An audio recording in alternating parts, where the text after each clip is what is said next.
Agriculture डिपार्टमेंटमध्ये आपण weather forecasting बघणार आहे, त्याच्यानंतर ऍग्री ऍडवायझरी सिस्टीम बघणार आहे।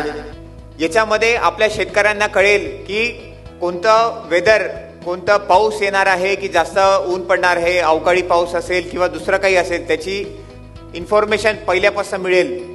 त्याच्यानंतर मग त्यांचे जे क्रॉप आहे त्या क्रॉपमध्ये कोणतं न्यूट्रिएंट टाकलं पाहिजे आणि त्याच्यामध्ये काय काय क्रॉप पॅटर्न करायला पाहिजे, त्याची मातीची कंडिशन कशी आहे, त्याची हेल्थ कशी आहे, त्याच्यामध्ये काही खत वगैरे टाकायची गरज आहे का, कोणत्या वेळी टाकायची गरज आहे, याची ॲक्युरेट माहिती आपण आपल्या शेतकऱ्यांना देणार आहेत।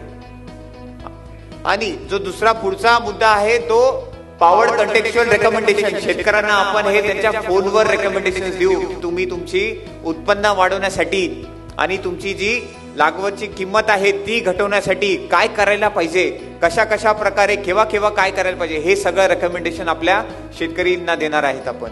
आणि ड्रिव्हन डेटा व्हिज्युअलायझेशन पण करणार आहे शेतकऱ्यांसाठी। यस, आपला शेतकरी कधीही मागं नाही।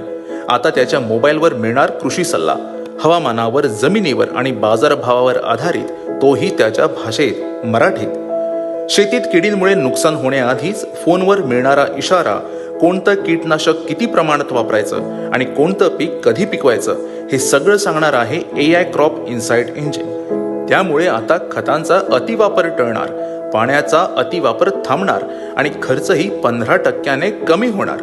वापरकर्त्याला कोणतीही शंका असल्यास तो चॅटबॉटशी संवाद साधून ती स्पष्ट करू शकतो। हा एक AI एजंट आहे जो कृषी विषयक दस्तऐवजांवर आधारित ज्ञानावर चालतो आणि ह्या क्षेत्रापुरता मर्यादित आहे।